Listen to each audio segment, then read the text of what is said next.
በስመ አብ ወወልድ ወመንፈስ ቅዱስ አሐዱ አምላክ አሜን። አብን ወላዲ ወልድን ተወላዲ መንፈስ ቅዱስን ሰራጺ ብለን ምንም ላልጠይቁ አካላት ሶስት ስላለን በአካል ሶስት በባህሪ በህልውና አንድ አምላክ ብለን አምነን በጌታችን በኢየሱስ ክርስቶስ አጋዥነት ንጹሕ ክቡር የሚሆን የአባታችንን የተክለ ሃይማኖትን ገድል ለማንበብ እንጀምራለን። የልመናው ኃይል ያድነን፣ ከኢትዮጵያም ጥፋትን ያርቅ። ከብሉይ ሰውነት በአዲስ ሰውነት ለውጦ በልጅነት ያክብረን። በመንግሥተ ሰማያት መጻተኛ እንዳንሆን በዚህ ዓለም የክርስቶስን ስም ወራሽ እንድንሆን በሚመጣው ዓለም በመንግሥተ ሰማያት ክብሩን የምንወርስ ያድርገን። በእውነት ለዘላለሙ አሜን። ጸጋ ዘአብም ከዚህች አገር ደጋግ ከሆኑ ሰዎች ወገን ሳራ የምትባል ሴት አግብቶ ተቀመጠ። እግዚአብሔርን በማገልገል እጅግ ደግ ሆኑ። ጾም በመጾም ጸሎትንም በመጸለይ ትዕግስትንም ገንዘብ በማድረግ ከቀን ወደ ቀን በጎ ሥራን እያበዙ ሄዱ። እንደ አብርሃምና እንደ ሳራ እንደ ኤልሳቤጥና እንደ ዘካርያስ ሁለቱም እጅግ ይዋደዱ ነበር። ነገር ግን ሳራ እጅግ መልከ መልካም ነበረችና ነገሯን የሰማ መልኳንም ያየ ሁሉ እጅግ ያደንቃት ነበረ። ከአማቷ ቤትም ሳለች በሕግ ጸንታ ሥራዋን ሁሉ ገለጠች። ለአንደበቷ መወሰንን ክንዷን ለመፍተል አጸናች። አማቷ የሥራዋን ሁሉ ደግነት ባየ ጊዜ ስሟን ለውጦ እግዚአርያ አላት። ከዚያችም ቀን ጀምሮ በዚህ ስም ስትጠራ ኖረች። ከዚህ በኋላ ሕይወት ብነ በጽዮን ሞተ። ሚስቱና ጸጋ ዘአብ ብቻቸውን ቀሩ። በገንዘብ እጅግ የከበሩ ሆኑ። ነገር ግን እግዚአርያ መካን ሆነች፣ ልጅም አልነበራትም። ስለዚህም ነገር በወሩ በ12 ቀን የመላእክት አለቃ የቅዱስ ሚካኤልን በዓል ማዘከር ጀመሩ። የተራበ በማብላት የተጠማ በማጠጣት የታረዘ በማልበስ ነዳያንን በማክበር የተቸገሩትን በመርዳት ቀን ያዋረዳቸውን ወራት የባሰባቸውን በመደገፍ እንግዳ መቀበል ግን የዘውትር ልማዳቸው ነበረ። እነሱን ያየ ልጅ እንደሌላቸውም የሰማ ሁሉ ያዝን ነበረ። የአገራቸው ሰዎች ሁሉ እርስ በርሳቸው በሰውና በእግዚአብሔር ዘንድ የእግዚአርያና የጸጋ ዘአብ አኗኗር ምን ያምር ምንኛ ይወደድ ይሉ ነበረ። እግዚአርያ መካን ስለሆነች በልቦናዋ ታዝን ትቆረቆር ነበር። ነገር ግን ልጅ ይሰጣት ዘንድ ልቦናዋን አጽንታ ወደ እግዚአብሔር ለመነች። ማለዳ ወደ ቤተ ክርስቲያን ሄዳ እንዲህ ብላ ለመነች። የመላእክት አለቃ የሚሆን የቅዱስ ሚካኤል ጌታዬ ኢየሱስ ክርስቶስ የመላእክት ፈጣሪ አንተ ነህ። የዓለም ሁሉ ጌጥ መገኛም አንተ ነህ። ያዘኑትን ደስ የምታሰኛቸው አንተ ነህ። ለተቸገሩትም ረዳታቸው አንተ ነህ። በዓለሙ ዳርቻ ላሉት ሁሉ አለኝታቸው አንተ ነህ። በባህርም ላሉት ሁሉ አለኝታቸው አንተ ነህ። የነገሥታቱም ገዢ አንተ ነህ። የመላእክትም ጌታቸው የመላእክት ኃይላቸው አማልክትም ዘበጸጋ ለተባሉት ፈጣሪያቸው አንተ ነህ። የመብረቅ ምሰሶዎች ሁሉ የሚታዘዙልህ ነፋሳትና ብልጭልጭታም ነጎድጓድም የሚገዙልህ ለይኩን ብርሃን ባልኸው ትእዛዝ የከዋክብትና የጨረቃ የፀሐይ መመላለስ የተሠራ በጌትነት ጽናትና በካህሊነት አቤቱ ልመናዬን ስማኝ፣ ቸርነትህን የሚያገለግል ልጅ ስጠኝ። አንተን የማያገለግል ከሆነ ማኅፀኔን ዝጋ ብላ ለመነች። ይህንም ብላ ወደ ቤቷ ተመልሳ ገባች።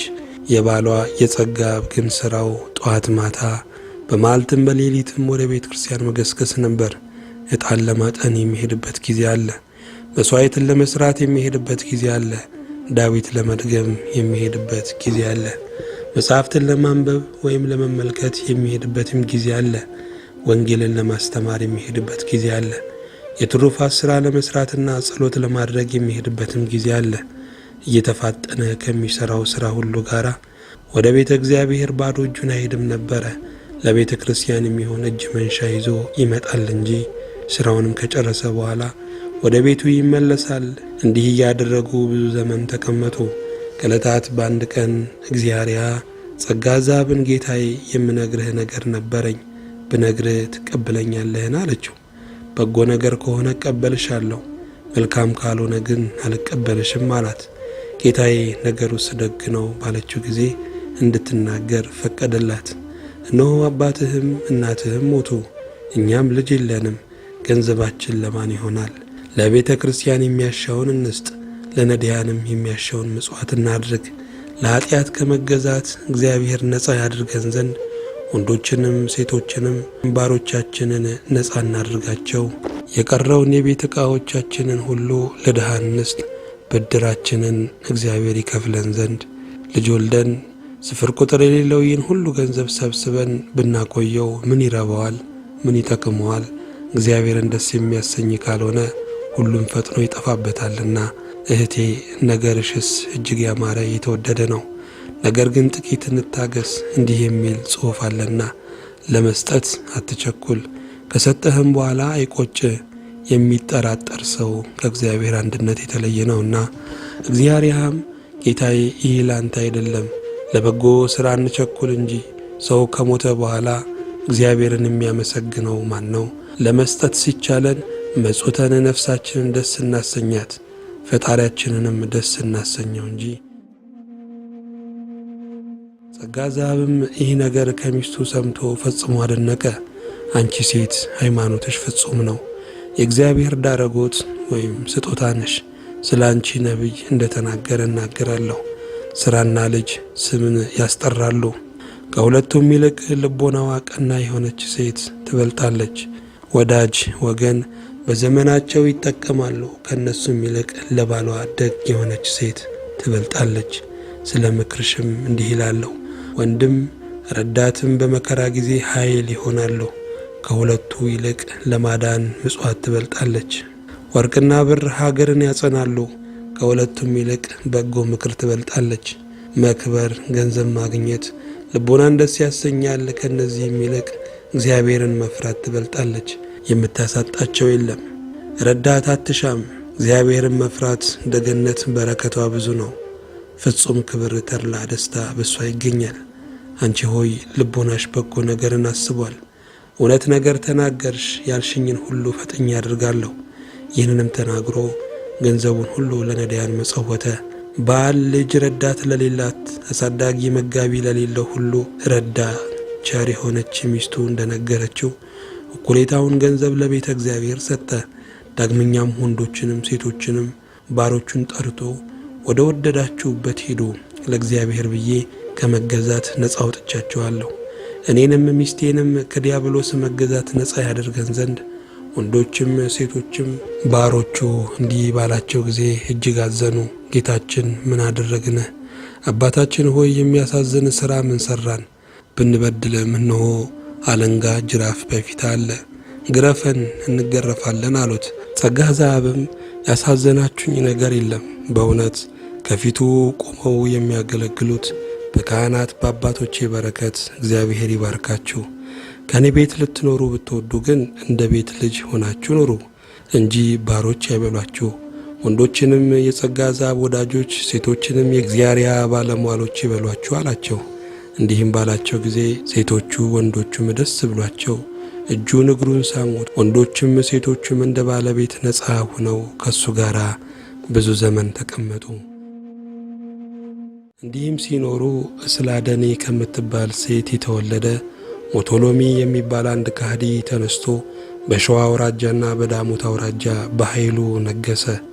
የአማራ ወሰን እስከምትሆን እስከ ጀማ ድረስም ግዛቱን አስፋፋ።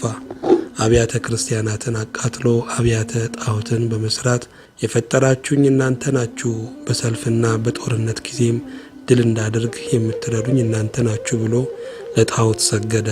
የእግዚአብሔርን ሥራ ሁሉ አጠፋ።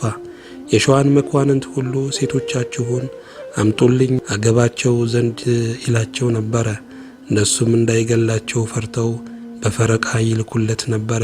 እንደ ቅንስጥቂስ ሰዎች ሰልፍ የተማረ ነበርና ስለዚህ ነገር በጦር ኃይል ነገሰባቸው። በዘመኑ ደናግልም አልቀሩትም። በድንግልና የተገኘችቱን እየወሰዱ እየሰጡት ከክብር ያሳንሳት ነበርና ከምርኮም ውስጥ ድንግል የተገኘች እንደሆነ ይዘው እያቀረቡለት ከክብር ያሳንሳት ነበረ። ሥራ ሁሉ የሚያጸይፍ ነው። በሥራ ሁሉ የተጠላ ነው።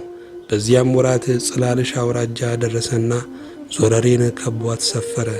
ጸጋ ዘአብም ሀገሩን ሲከቧት አይቶ ይህ ከሃዲ ሊገድለው እንደመጣ አወቀና በሌላ ጎዳና ፈጥኖ ሸሸ። ከመቶ ሎሚ ጭፍራ አንዱ ጸጋ ዘአብን ሊገድለው በፈረስ ተከተለው። ጦሩን ወረወረበት፣ አላገኘውም። ሁለተኛ ጦሩን ሊወረውርበት ሲዘጋጅ ጦሩ ከእጁ ጋር ተጣብቃ ስለቀረች ለመወርወር አልተቻለውም። ጸጋ ዘአብም ወታደሩ ሲከታተለው ከጥልቅ ባህር ደርሶ እንደ ድንጋይ ተወርውሮ ጠለቀ። ወታደሩም ይህንን አይቶ ከወንዙ ዳር ጥቂት ቆሞ ጠበቀው። ከውሃው ውስጥ ዋኝቶ ምናልባት ይወጣ መስሎት ነበርና እንዳልወጣለትም ባየ ጊዜ ወደ መንደር ተመለሰና ያገኘውን ሁሉ ይማርክ ጀመረ። ንጹሕ አገልጋይ ጸጋ ዘአብ ግን ከጥልቅ ባህር በገባ ጊዜ ጉዳት አላገኘውም።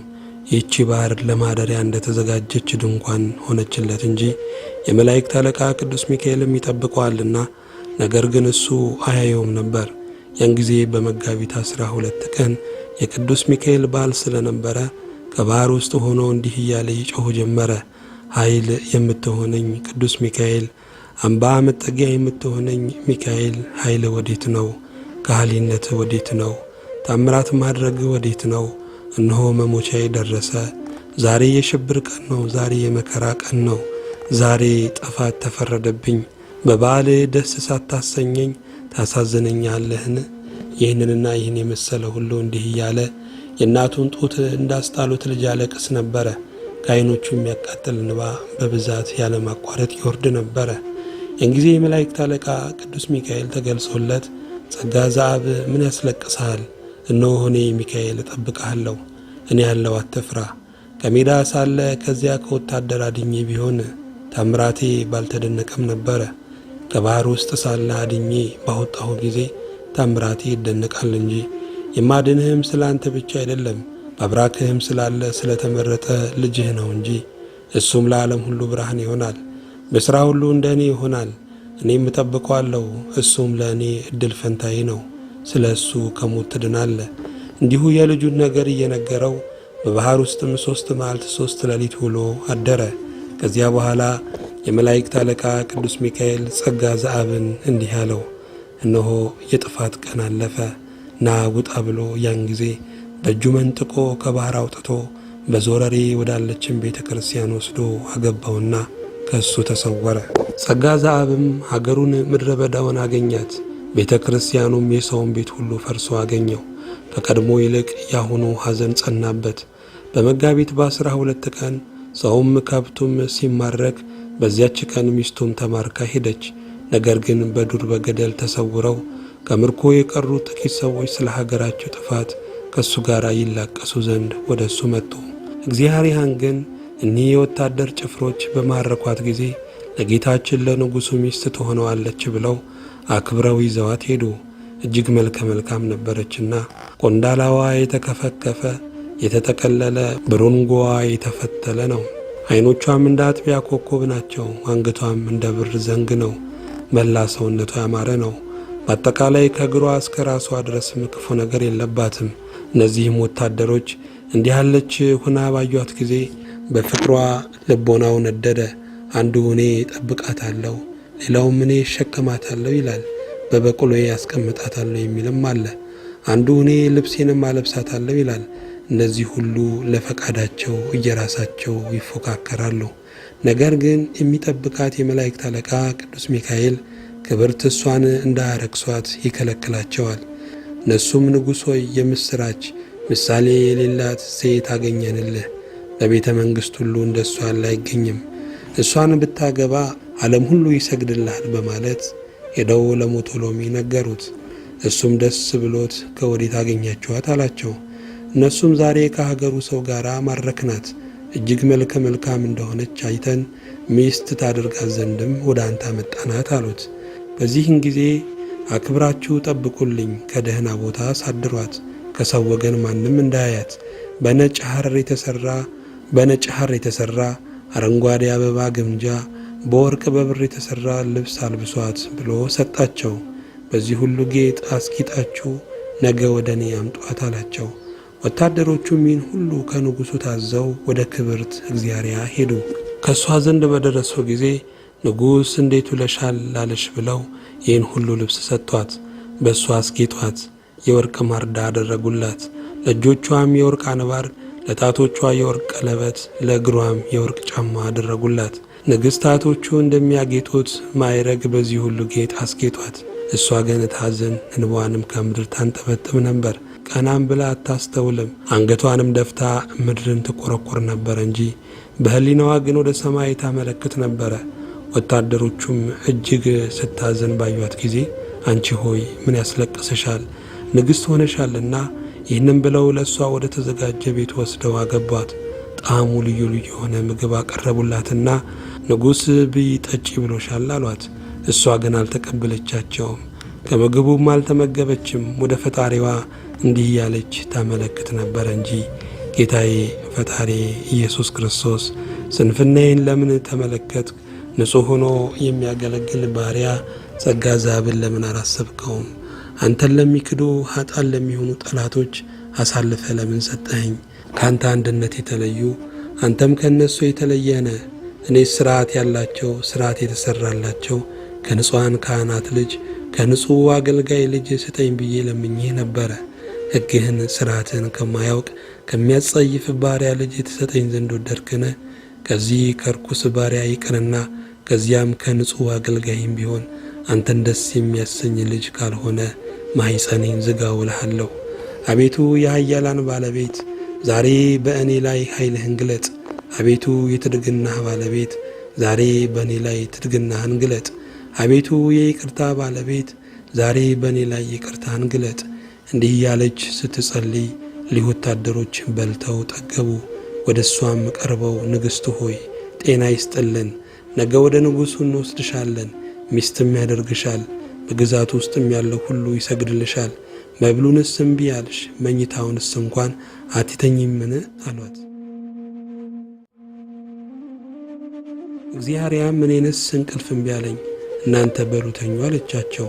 መላው ወታደሮች እሷን ከበው ተኙ። ቅድስት እግዚአርያም በዚያች ሰዓት ተነሳችና ይህን የርኩስ ልብስ ለብሼ ብጸልይ ፈጣሪ አይሰማኝም ብላ ያለበሷትንም ልብስ አውልቃ ጣለች። የቀድሞ ልብሷንም ለብሳ ወዟ እስኪፈስ ድረስ ብዙ ሰገደች። ፊቷንም ወደ ምስራቅ መልሳ ቆመች። እጆቿንም ዘርግታ እንዲህ እያለች ለመነች። የፍጥረቱ ሁሉ ጌታ ሁሉ ይቻልሃል እንጂ የሚሳንህ የለም፣ መግደልም ማዳንም ይቻልሃልና የሌለህበት ጊዜ የለም፣ አንተም የሌለህበት ቦታ የለም። ግዛት ጽንፍ እስከ ጽንፍ ነው እንጂ ሳራን ከጌሬራ ንጉሥና ከፈርዖንም እጅ የሚያዳንካት አንተነ። ዳንኤልንም ከአናብስት አፍ የሚያዳንከው አንተነ። ሶስናንም ከረበናት እጅ ያወጣሃት አንተነ። ሰልስቱ ደቂቅንም ከባቢሎን እቶነ እሳት ያዳንካቸው አንተነ። ቀድሞም አንተነ፣ ዛሬም አንተነ። በእኔ የትድግና ኃይል ይገለጥ። አቤቱ አድነኝና ስምህን እንዳመሰግን አድርገኝ።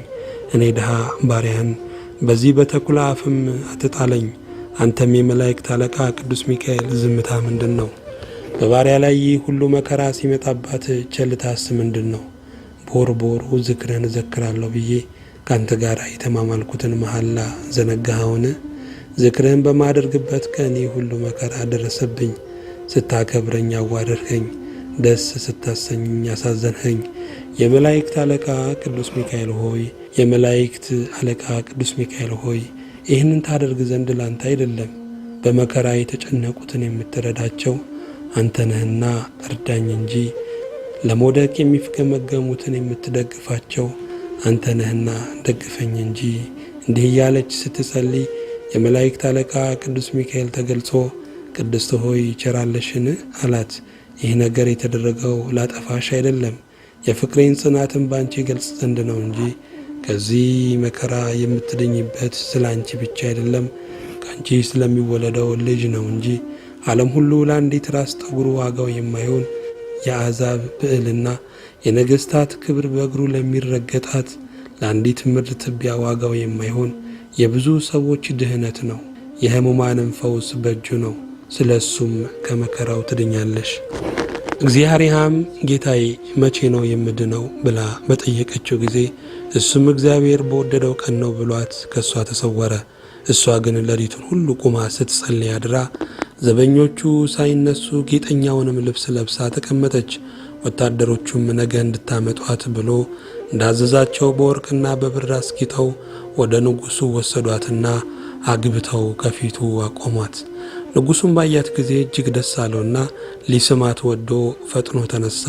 ሰውን ስላፈረ ብቻ ትቷት ተመልሶ ተቀመጠ። እንዲህም አለ፣ እንደ ሌሎቹ ተርታ ሴቶች በዚህ ሥርዓት ባገባት ክብር አይሆናትም፣ ለእኔም ውርደት ነው። ይህችንስ በሚስቶቼ ሁሉ ላይ አንግሼ በማልበርዴ ቤተ መንግሥቴ ያገባታለሁ ብሎ አሰበ። ጭፍሮቹንም እንዲህ አላቸው፣ እውነት ያማረች የተወደደች ሴት አምጥታችሁልኛል። ስለዚህ እኔም የስላንደኔ ልጅ ለእናንተም ለልጅ ልጃችሁም የሚበቃ ሹመት ሰጣችኋለሁ። ይችንም ሴት አክብራችሁ ጠብቋት።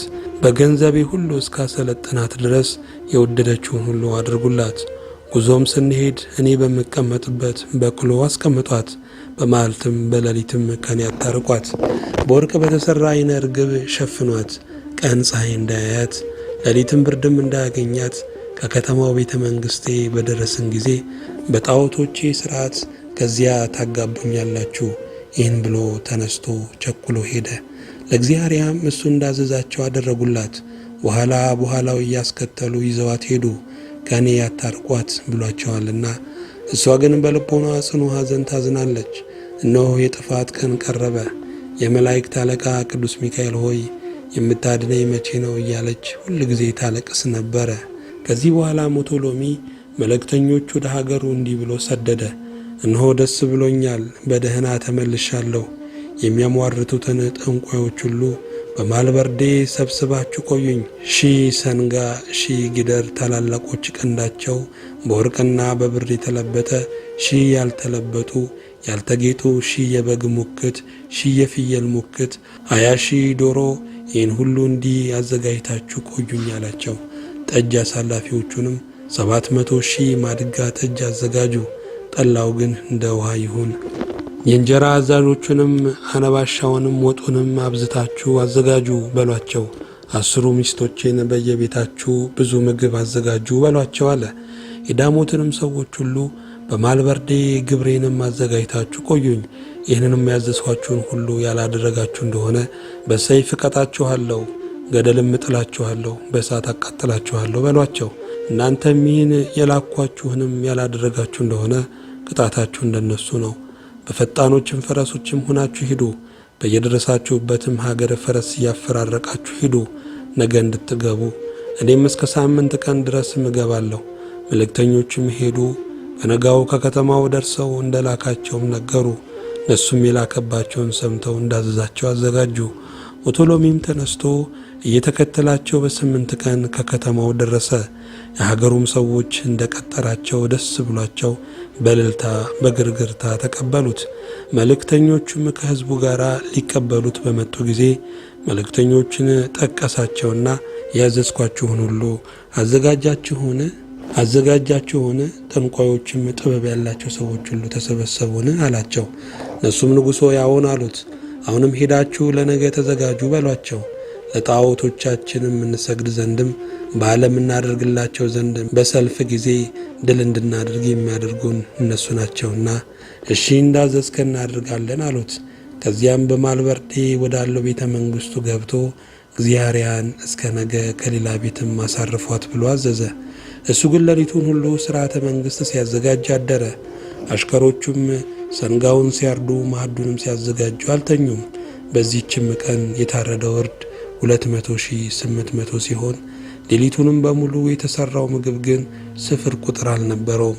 የንጉሡ ዘበኞች እግዚአብሔርን ከሌላው ቤት ባስገቧት ጊዜ ዛሬስ እንኳ ለእኛ ብለሽ ብይ ጠጪ፣ ደስ ይበልሽ፣ ነገ ንጉሥ ከስተሽ ጠቁረሽ ያየሽ እንደሆነ እኛን ይቀጣናል አሏት። ከተማረከች ጀምሮ እስከዚች ቀን ድረስ እህል ውሃም አልቀመሰችም ነበረና። ነገር ግን የ3 ደቂቅ ሰውነት ውሃ ሳይጠጡ እህል ሳይቀምሱ ያምር እንደነበረ የእሷም ሰውነት ከበሉት ከጠጡት ይልቅ ሰውነቷ እየነጋ ያምር ነበር። እግዚአብሔርም ዘበኞቹን እኔስ ከፈጣሪ ፍርድ እስክሰማ ድረስ አልበላም አልጠጣም አለቻቸው። ሌሊቱን ሁሉ ፈጣሪዋን እየለመነች እያመሰገነች አደረች። አምላኬ እግዚአብሔር ሆይ እንዲህ አደረግከኝን እያለች ቀድሞ በሕግ ለአንድ ለንጹሕ ባል ታጨው፣ ዛሬ ግን በርኩሳም በጣዖት ሥርዓት ለሕግ አፍራሽ ሚስት ሆን ዘንድ አዘጋጀኸኝ። አቤቱ ጌታዬ ይህንን ታደርግ ዘንድ ለአንተ አይደለም፣ የወዳጄን መሐላ አስበህ ከዚህ ከሰይጣን ተንኰል አድነኝ እንጂ ይህንም በመሰለው ሁሉ ስትጸልይና ስትለምን አነጋች። ለዚህ ከሃዲ ግን እግዚአብሔርን ከመውደዱና ከመቸኮሉ የተነሳ ይህች ሌሊት እንደ 1000 ዘመን ሆናበት አደረ። በነጋ ጊዜ እስከ ቤተ ጣዖት ድረስም አምጧት ብሎ አዘዘና አመጧት። ተነስቶም ሰራዊቱንም መኳንንቱንም አስከትሎ ወደ ቤተ ጣዖት ሄደ። ከጣዖት ቤት በደረሰ ጊዜ ለጣዖት ይሰግድ ዘንድም ከተሰበሰቡት መካከል ቆመ። እግዚአብሔርንም ለጣዖት አሰግዶ በግዛቱ ሁሉ ያነግሣት ዘንድ እንደ ተዘጋጀ ያን ጊዜ ድንገት ከሰማይ መብረቅ በረቀ፣ ብልጭልጭታም ሆነ፣ ነጎድጓድም ተሰማ፣ ዓለም ሁሉ ተናወጠ። ያን ጊዜ የመላእክት አለቃ ቅዱስ ሚካኤል ወርዶ ከመካከላቸው ነጥቆ በክንፉ ታቅፎ ወሰዳት። ከዳሞት ዞረሬ በ3 ሰዓትም አደረሳት። በመጋቢት 22 ቀንም ጸጋ ዘአብ ከቤተ መቅደስ ገብቶ ሲያጥን ስለ እሷም ሲጸልይ ከቤተ መቅደስ አግብቶ ከዚያ ትቷት ወደ ሰማይ ያረገ። ኦቶሎሚ ግን ከነጎድጓዱና ከመብረቁ ፍርሃት የተነሳ ደነገጠ፣ አይምሮን አጣ። ከመብረቁ ግርማ የተነሳ ከሰራዊቶቹ 1000 ሰዎች ከጠንቋዮቹም ከካህናተ ጣዖቱም 300 ሞቱ። በሰራዊቱና በዚህ ከሃዲ ላይ በዚያች ቀን የተደረገውን ግርማ ለመናገር ማን ይችላል? ናቡከደነጾር በትዕቢቱ 7 ዓመት አውሬ እንደሆነ ኦቶሎሚም በኃጢአቱ 25 ዓመት አይምሮን አጥቶ ኖረ። የሚናገረውን አያውቅም። አንድ ጊዜ ግደሉ ይላል፣ ግደሉ ብሎ ያዘዘውን ደግሞ አድናችሁ አምጡ ይላል። ዳግመኛም በሰማይ ላይ ቤት ስሩልኝ ይላል። መኳንንቱም እሺ እያሉ ያታልሉት ነበረ። የሀገሩ ሰዎችም የሀገሩ ገዢ ያዘዛቸውን ያደርጉ ነበርና። እግዚአብሔር ግን ወትሮ ከምትቆምበት ቦታ ቆማ ይህን ሁሉ ስላደረገላት እግዚአብሔርን ስታመሰግን ጸጋ ዘአብ እያጠነ ሊዞር ከቤተ መቅደስ ወጣ። አንዲት ሴት ልብሰ መንግሥት ለብሳ ስትጸልይ አይቶ ደነገጠ። ወንድ ባሪያ፣ ሴት ደንገጦር የሌላት እንዲህ ያለች ሴት ከየት መጣች እያለም አሰበ። እንዲህ እያደነቀ ቤተ ክርስቲያኑን እያጠነ ዞሮ ወደ ቤተ መቅደስ ገባ። ጸሎተ ዕጣኑን ሲጨርስ ወጥቶ ወደ እሷ መጣና እንደ ተከናነበች ባረካት። ፊቷን አላሳየችውም። ነገር ግን ከቤተ ክርስቲያን ወጥተው በአንድነት ተቀምጠው ሳለ እመቤቴ በእንደዚህ ያለ ክብር አይሻለሁ፣ ከወዴት መጥተሻል? ደህና መጥተሻልን? አላት። አዎን ደህና ነኝ አለችው። ከቤተ መንግሥት ወገንም የምትመስይ ወንድ አሽከር የሴት ደንገጡር ሳታስከቲ ብቻሽን ለምን ትሄጃለሽ? አላት። እውነት ነው ከመንግሥት ወገን ነኝ። አሽከሮቼን አስከትዬ ያለኝንም ሁሉ ይዤ ስሸሽ ኦቶሎሚ ያገኘኝ ሁሉንም ወሰደብኝ እንጂ አለችው። ነገር ግን እኔን ከሱ እጅም እግዚአብሔር ስላዳነኝ ጸጋ ዘአብ የሚባል አንድ ሰው ሚስቱ ተማረከች ሲሉ ሰምቼ ስለ እሷ ሚስት ለሆነው ብዬ መጥቻለሁ አለችው። ይህን ለምን አሰብሽ? ለካህን ሕጉን ክህነቱን ማፍረስ አይገባውምና። ዳግመኛም አንቺ የከበርሽ ሴት ነሽ፣ እሱ ግን ምንም የሌለው ድሃ ነው። እሱን ብታገቢ ለአንቺ ውርደት ነውና እሱም እግዚአብሔር ሚስቴን ካልመለሰልኝ ሌላ ሴት አላገባም ብሎ ስመ እግዚአብሔር ጠርቶ ሲምል ሰምቼዋለሁ አላት። ከተማረከች በኋላ ይመልስላታልን? አለችው። ስንኳን ከተማረከችበት ይቅርና ከሞተችም በኋላ አንስቶ መስጠት ለእግዚአብሔር በተቻለው ነበር አላት። ዳግመኛ እንዲህ አላት፣ ነገር ግን ቃልሽ የሷን ቃል ይመስላል። እሷም ፈገግ ፈገግ ብላ ሰው የሚመሳሰለው በቃል ብቻ አይደለም በመልክም ይመሳሰላል እንጂ። ዳግመኛም ለዚያች ሴት ባሏ አንተ ነበርህን? አለችው። አዎን እኔ ነኝ ባላት ጊዜ እኔ እሷን ንጉሥ አግብቶ አነገሳት ሲሉ ሰምቻለሁ። ከእንግዲህ ወዲያ ትመለስልኛለች ብላ ትጠራጠር፣ የምታደርገውን አስብ እንጂ አለችው። ከዚህ በኋላ በቁጣ ቃል አንቺ ወራት የባሰብሽ እንዲህ ያለ ነገር ስትናገሪ ለምን አታፍሪም? እግዚአብሔር ይህን የዝሙት አነጋገርሽን ያረቅልሽ። የዘማዊ ሰውነት እንደ ውሻ ደም ምርኩስ እንደ ኩስም የሚያጸይፍ ነውና፣ እግዚአብሔርና መላእክቶቹ ግን ንጽሕናን ይወዳሉ። ሃይማኖቱ እጅግ እንደ ጸና ባየችው ጊዜ ፈጥና ተነስታ ከፊቱ ቆማ ክንብንቧንም ገልጻ ታየችው። ጌታዬ ፈጽመህ ወቀኝ፣ እኔ ሚስትህ እግዚአብሔር ነኝ ባለችው ጊዜ ደንግጦ ተነስቶ አንገቷን ይዞ ከጫማዋ ወድቆ እግሯን ጉልበቷንም ሳማት። እህቴ ሆይ እንደምን ሆንሽ? ከዚህስ እንደምን ደረስሽ? አላት። እግዚአብሔር በጥበቡ አደረሰኝ አለችው። ካንተ ከተለየው ጀምሮ በጎ ነገር እንጂ ክፉ ነገር አላገኘኝም። እግዚአብሔር መልአኩን ወደ እኔ ልኮ አድኖኛልና አለችው። ያደረገላትን ሁሉ ከመጀመሪያው እስከ መጨረሻው ድረስ ነገረችው።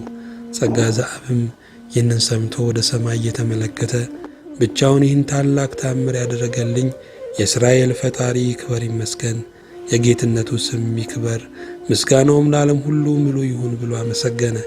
የአገሩን ሰዎች ሁሉ ጠርቶ እግዚአብሔር በምድር ያደረገልኝን ታምራት ታዩ ዘንድ ኑ፣ ኃይሉን በእኔ ላይ ገለጠ፣ ቸርነቱን አደረገልኝ፣ እንደ ኃጢአቴ ብዛት መጠን ይቅርታው በዝቶ ተደረገልኝ አላቸው።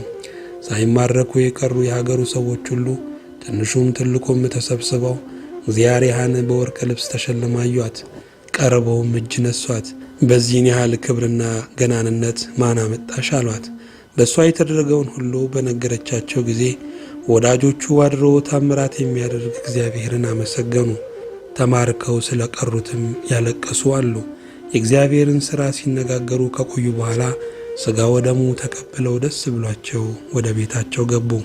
ሕዝቡም ወደ የቤታቸው ከተመለሱ በኋላ ማዕድ አቅርበው በሚበሉበትም ጊዜ እግዚአብሔር ጸጋ ዘአብን እኔ ካንተ ከተለየው ጀምሮ እስከ ዛሬ ድረስ እህል ውሃ አልቀመስሁም፣ ነገር ግን ፈጣሪ እግዚአብሔር በጥበቡ እስከ ዛሬ አደረሰኝ አለችው። ጸጋ ዘአብም ነገሯንም ሰምቶ ፈጽሞ አደነቀና እሱም ያገኘውን መከራ ሁሉ ከመጀመሪያው እስከ መጨረሻው ነገራት። ከተመገቡም በኋላ ፈጣሪያቸው ያደረገላቸውን ቸርነት መልአኩም የሠራላቸውን ሥራ ሲጨዋወቱ አደሩ። ስለ ደስታቸው ብዛት እንቅልፍ ባይናቸው ሳያዩ አደሩ። አብን ወላዲ ወልድን ተወላዲ መንፈስ ቅዱስን ሰራጺ ብለን ምንም ላልጠይቆ አካላት ሶስት ስላለን በአካል ሶስት በባህሪ በህልውና አንድ አምላክ ብለን አምነን በጌታችን በኢየሱስ ክርስቶስ አጋዥነት ንጹሕ ክቡር የሚሆን የአባታችንን የተክለ ሃይማኖትን ገድል ለማንበብ እንጀምራለን። የልመናው ኃይል ያድነን፣ ከኢትዮጵያም ጥፋትን ያርቅ። ከብሉይ ሰውነት በአዲስ ሰውነት ለውጦ በልጅነት ያክብረን።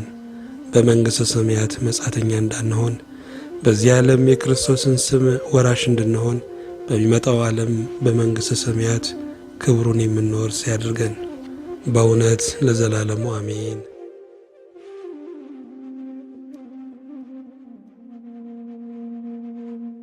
በተገናኙ በነጋው በመጋቢት 23 ቀን ጸጋ ዘአብ የሚያጥድበት ቀን ጨርሶ ወደ ቤቱ ገባ።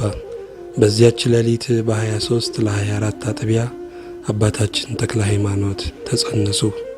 አንድነት ተኝተው ሳሉ እግዚአብሔር ራእይ አየች። ራእዩም እንዲህ ነበረ።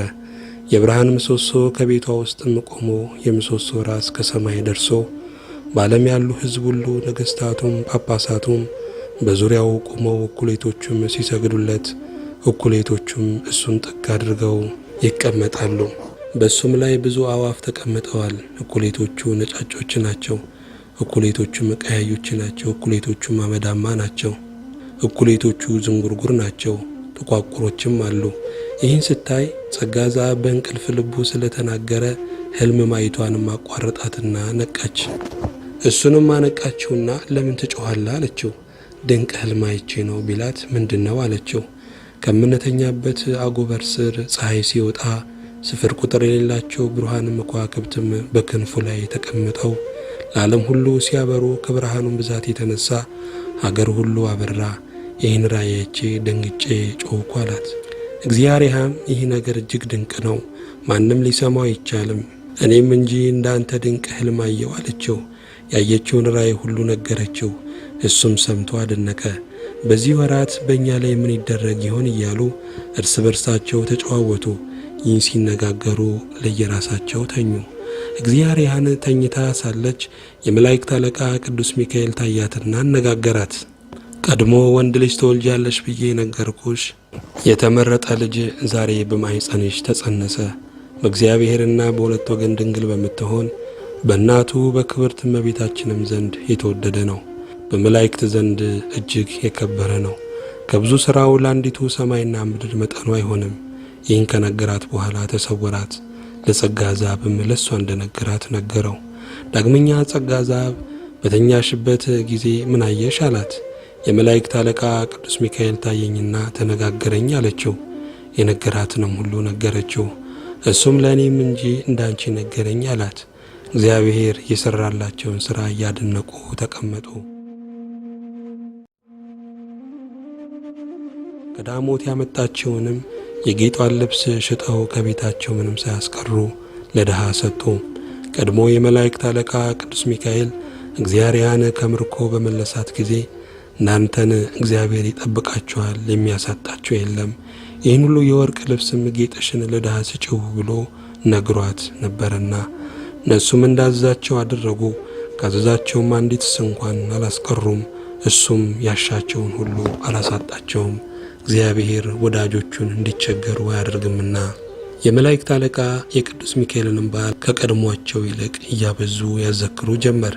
ከዚህም ቀጥሎ ከ9 ወር በኋላ በታኅሳስ 24 ቀን ፍስሐ ጽዮን ተወለደ። በዚያችም ቀን በጸጋ ዛብ ቤት ታላቅ ደስታ ተደረገ። መካን የነበረች ሚስቱ ወንድ ልጅ ወልዳለችና መልኩም እጅግ ድንቅ ነው። እንደ ብርሌ እንደ መስታወትም የሚያንጸባርቅ ነው። ቅላቱም እንደ ጽጌረዳ ነው። ለነዳያንም ግብዣ አድርገው ዋሉ። ለሀገራቸውም ሰዎች እንደየማይረጋቸው ምሳ አደረጉላቸው። በዓሉንም ካከበሩ በኋላ ለእግዚአብሔርና ለጸጋ ዛብ እግዚአብሔር ያደረግላቸውን በጎ ሥራውን ሁሉ እያደነቁ ወደ የቤታቸው ተመልሰው ገቡ። ይህም እግዚአብሔር የመረጠው ልጅ በተወለደ በሦስተኛው ቀን ይህችውም የጌታችን የመድኃኒታችን የኢየሱስ ክርስቶስ የትንሣኤው መታሰቢያ በምትሆን በታወቀች ቀን በዕለተ ሰንበት ማለት ነው። ከቀኑ በ3 ሰዓት ይህ ብላቴና እጆቹን አንስቶ ወደ ሰማይም ተመልክቶ እግዚአብሔርን በማመስገን እንዲህ ብሎ አሰምቶ ተናገረ። ከወልድ ከመንፈስ ቅዱስ ጋር በባህሪ በሕልውና አንድ የሚሆን አብ በአካል በስም ልዩ ነው። ከአብ ከመንፈስ ቅዱስ ጋር በባህሪ በሕልውና አንድ የሚሆን ወልድ በአካል በስም ልዩ ነው። ከአብ ከወልድ ጋር በባህሪ በሕልውና አንድ የሚሆን መንፈስ ቅዱስ በአካል በስም ልዩ ነው ብሎ አመሰገነ። በ3 ሰዓት በቅዳሴ ጊዜ መንፈስ ቅዱስ ወደ ወደደበት ስለሚወርድ ሕፃኑም መንፈስ ቅዱስ ሲወርድ አይቶ እሱ እንዳስተማረው ለፈጣሪው እየተገዛ ይህን 3 የምስጋና ቃል አቀረበ። እናቱም ከተመረጠ ልጇ ይህን ልዩ ምስጋና ሰምታ በልቦኗ እያደነቀች ልጄ ፍስሐ ጽዮን ምን ትላለህ? ይህ ቃል የአባትህ ሥራ ነው፣ ላንተ ግን የሚገባ ጡት መጥባት ነውና። ባሏ ጸጋ ዛብ ተመልሶ ወደ ቤቱ በገባ ጊዜ ልጁ የተናገረውን ነገር ሁሉ ነገረችው። ጸጋ ዛብም ነገሩን ሰምቶ አደነቀና ልጄ እግዚአብሔር ያሳድግ፣ ብዙ ዘመን ያኑረ፣ በቤተ እግዚአብሔርም እንዲህ እያልክ ስትቀድስ አይ ዘንድም እመኛለሁ አለው። ይህንም ብላቴና መላእክት ክንፋቸውን እየጋረዱ ዘወትር ይመግቡታል። እሱም ክንፋቸውንም ሲጋርዱት ባያቸው ጊዜ ከእነሱ ጋር ይጫወት ነበረ። ሁል ጊዜ ይስቅ ነበረ እንጂ ሕፃናት እንደሚያለቅሱ አያለቅስም ነበረ። ቅኖች ሰዎች ዘወትር ደስ ይላቸዋልና። የሚነጹበት ቀን በደረሰ ጊዜ በ40ው ቀን በኦሪት እንደተጻፈው ስም ያወጡለት ዘንድ ሕፃኑን ወደ ቤተ መቅደስ ወሰዱት። ከቤተ መቅደስም በደረሱ ጊዜ አጥምቀው ስሙን ፍስሐ ጽዮን አሉት።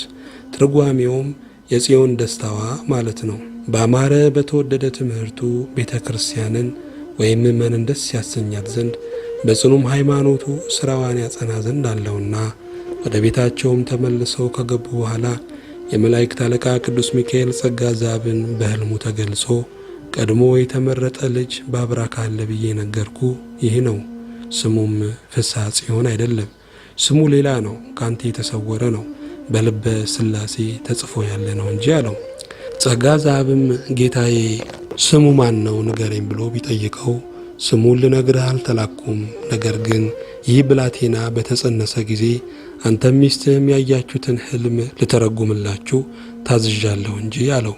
ጸጋ ዘአብም በል ጌታዬ ተርጉምልኝ ቢለው የመላእክት አለቃ ቅዱስ ሚካኤል ፀሐይ ከቤት ስትወጣ ያየኸው ከአብራክህ የተከፈለ ይህ ልጅ ነው። በብርሃኑ ብዛት ከምእመናን ላይ የኃጢአትን ጨለማ የሚያርቅ በክንፉም ላይ ታዝለው ያየሃቸው ከዋክብት በመንፈስ ቅዱስ ይወለዱ ዘንድም ያላቸው ልጆቹ ናቸው። ሚስትህም በቤታችሁ ላይ የብርሃን ምሰሶ ቆሞ ራሱ ከሰማይ ደርሶ ያየችው ይህ ልጅህ ነው። ነገሥታቱ ጳጳሳቱም ሲገዙለት ያየችውም በእውነት ጳጳሳቱ ነገሥታቱ ይሰግዱለታል፣ አሕዛብም ይገዙለታል። ለሁሉም አምባ መጠጊያ ይሆናል። ከነገሥታቱ በላይ ሆኖ ይኖራል። ታምራቱ ከዛፍ ፍሬ ይበዛል፣ ስፍር ቁጥር የለውም። እንደ ሳር ምድርም ጸንቶ ይኖራል። ስሙም ለዘላለም ሲመሰገን ይኖራል። ሰማይ ከምድር በላይ እንደሆነ የእሱም ስም አጠራሩ እንደሱ ካሉ ከቅዱሳን ምእመናን በላይ ሆኖ ይኖራል። የሕልማችሁ ትርጓሜ ይህ ነው አለው። ይህንን ከነገረው በኋላ መልአኩ ከሱ ተሰወረው። ጸጋ ዘአብም ከእንቅልፉ ተነስቶ ሚስቱን እህቴ ዛሬ በዝች ሌሊት ምን አየሽ አላት። ያየሁት የለም፣ ሌሊቱን ሁሉ እንቅልፍ ጸንቶብኝ አደርኩ እንጂ አለችው። እኔስ ግሩም ሕልም አየሁ አላት። ቀድሞ ይህ ብላቴና በተጸነሰ ጊዜ ያን ያየነውን ሕልም የመላእክት አለቃ ቅዱስ ሚካኤል ተርጉሞ አስረዳኝ ብሎ የተረዳውንም ሁሉ ነገራት። እሷም ሰምታ አደነቀች። ከዚህ ከብላቴና የተነሳ የሚደረገው ምን ይሆን? የእግዚአብሔር ኃይል አድሮበታልና ተባባሉ። ፍስሐ ጽዮንም 1 ዓመት ከ3 ወር ከሆነው በኋላ በሸዋ ክፍለ ሀገር ረሃብ ሆነ። ይልቁንም በዞረሪ አውራጃ ጸና።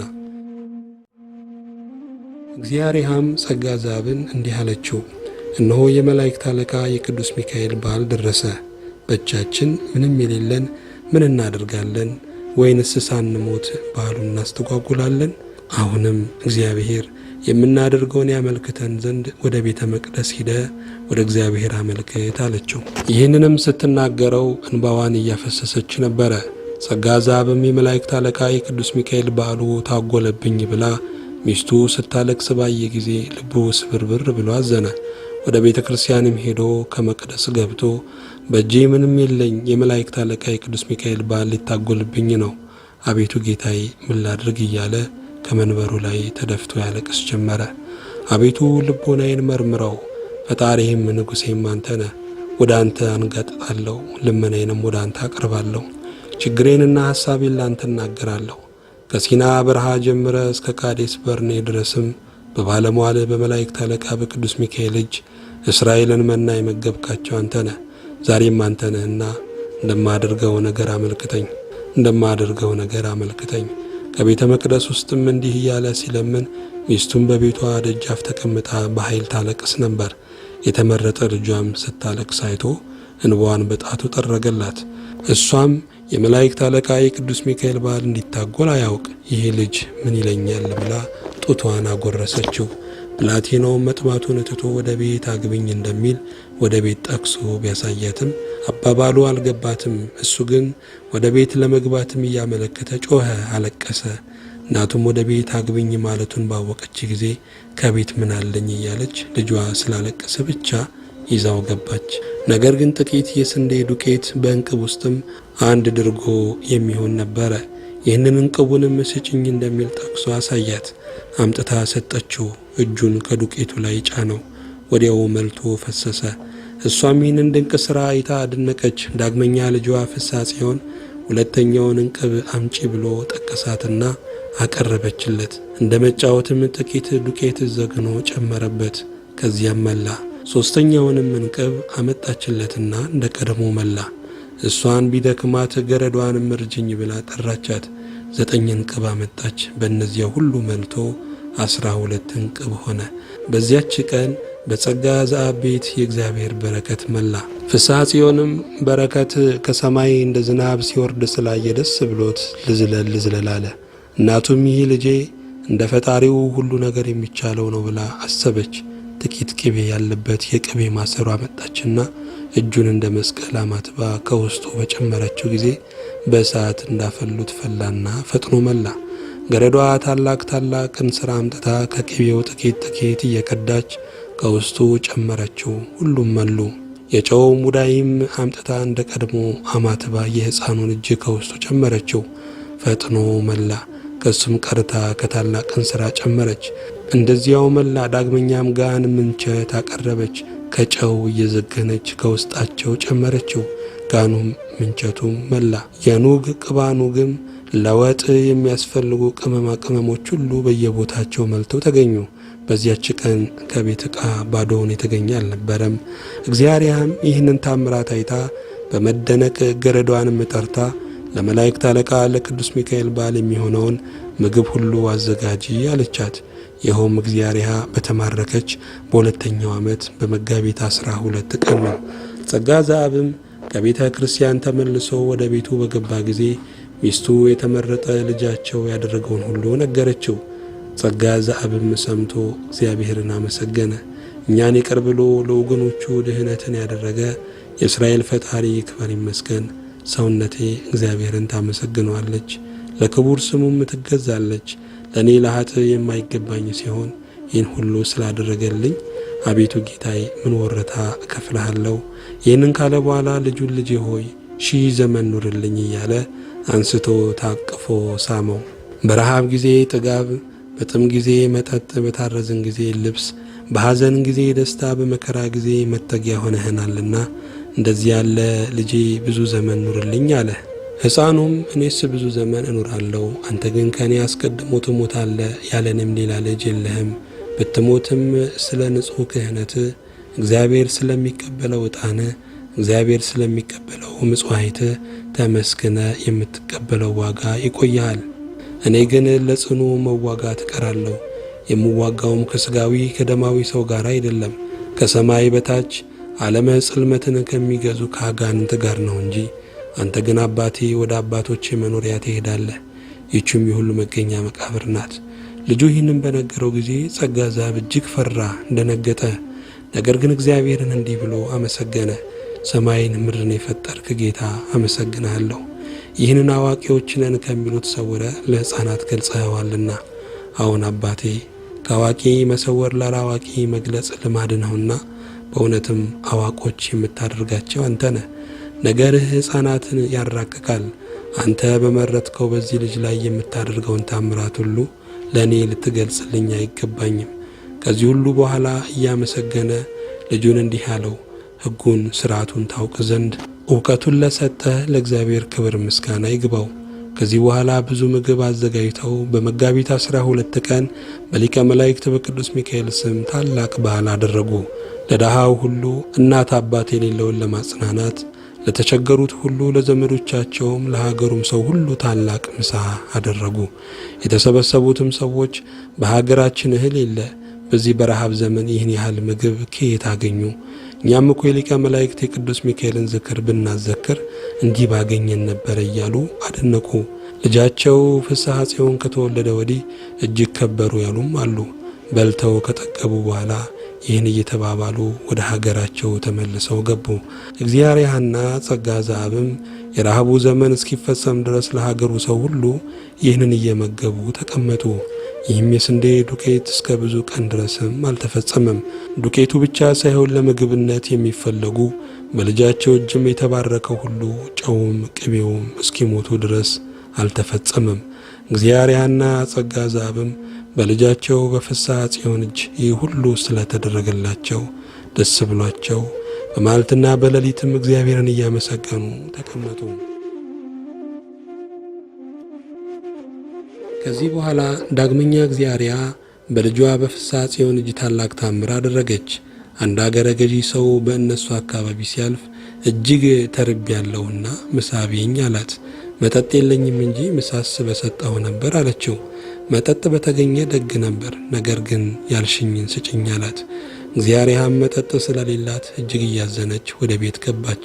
በልቦኗ የተመረጠ የዚህ ልጅ ፈጣሪ እንደ ልማድ ታምራት አድርግልኝ አለች። በዚህ ልጅ እጅ ኃይለ እግዚአብሔር አድሮበታልና እያለች በማሰብ ገረዷንም ለጌታ የሚሆን ገበታ ስሪ ብላ አዘዘቻት። ቀድሞም ስለሱ ከምርኮ ተመለስኩ፣ ዳግመኛም በረሃብ ከመሞትም በሱ እጅ ዳንኩ፣ እስካሁንም በቸርነቱ አለው። ዛሬም ፈጣሪ በሱ ታምራት ያደርግልኛል እያለች ልጇን ከሷ ጋር ይዛው ሄደች። በቤቷ ውስጥ ያለው የውሃ ዕቃ ካለበት በደረሰች ጊዜ የልጇን እጅም ይዛ አማትባ ውሃውን ባረከችው። የተደነቀ ጠላ ሆነ። ገረዷን ጠርታ ጠላውን በገንቦ ከማድጋው ቅጂው አለቻት።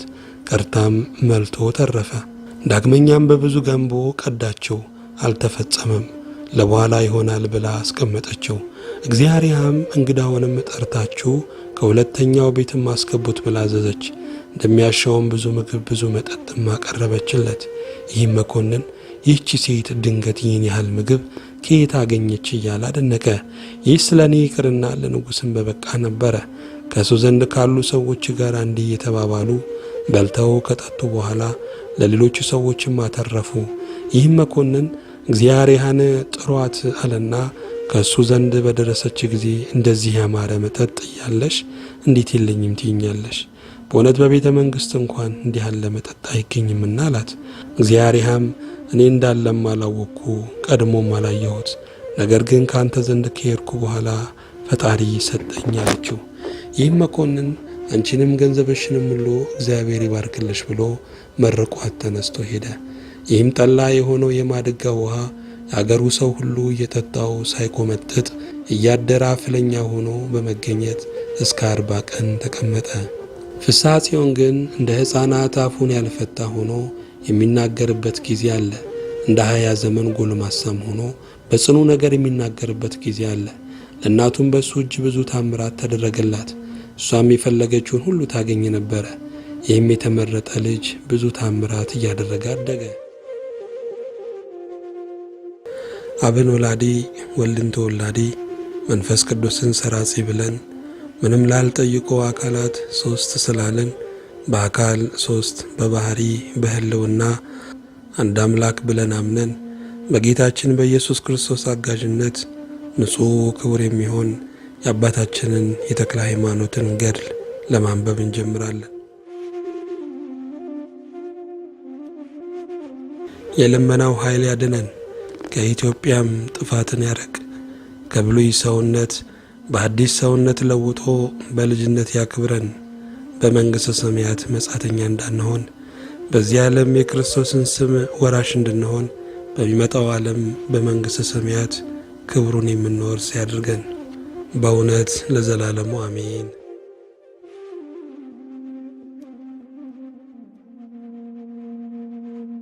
7 ዓመት ከሆነው በኋላ ከአባቱ ዘንድ ዳዊት ተማረ። ሕጋቸውንም ከመጠበቅ ጋር በቤተ ክርስቲያን የሚነበብ መጻሕፍትን ሁሉ ብሉይና ሐዲስን አጠና። ሲማርም ቀድሞ የተማረው ይመስላል፣ የነገሩትንም ፈጥኖ ይዝ ነበረ። በልቦናው ክርስቶስ አድሮበታልና፣ ይኸውም ለሰው ዕውቀትን የሚገልጽ በምእመናን አድሮ የሚኖር መንፈስ ቅዱስ ነው። ሕጉን በመጠበቅ የጸና እግዚአብሔርን በመፍራት በማምለክ የተጌጠ ሆነ። ነገሩን በሰማው መልኩንም ባየው ሁሉ ዘንድ ይወደድ ነበረ።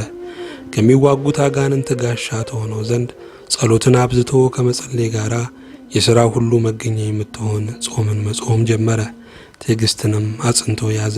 ከምድር ወደ ሰማይ ለመውጣትም መሰላል በመሆን ከሁሉም ይልቅ አክብረዋለችና 15 ዓመትም በሆነው ጊዜ አባቱ ወደ ጳጳሱ ወደ አባ ጌርሎስ ወሰደው።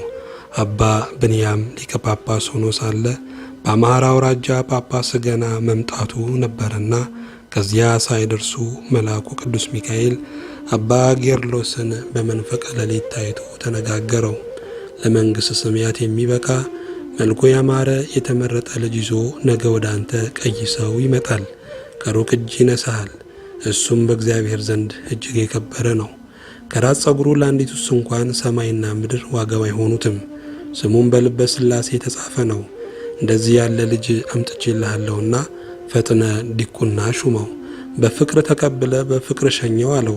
ይህንን ከነገረው በኋላ ከሱ ተሰወረ። አባ ጌርሎስም ይህንን የመልአኩን ቃል ሰምቶ ሌሊቱን ሁሉ የእግዚአብሔርን ሥራ ሲያደንቅ አደረ።